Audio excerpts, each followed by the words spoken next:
Hi guys, nandito po tayo ngayon sa Seamanship 1 Lab dito po sa UCLM.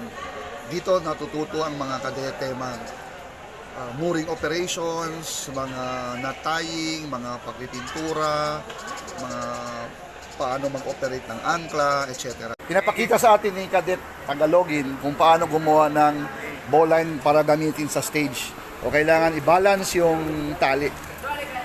Okay, Cadet, go! Grabe oh. Future kapitan na babae. Ha?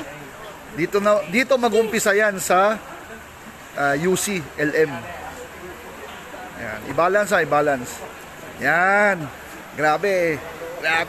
Yan, napakita natin. Yan. Yan po yung bowline.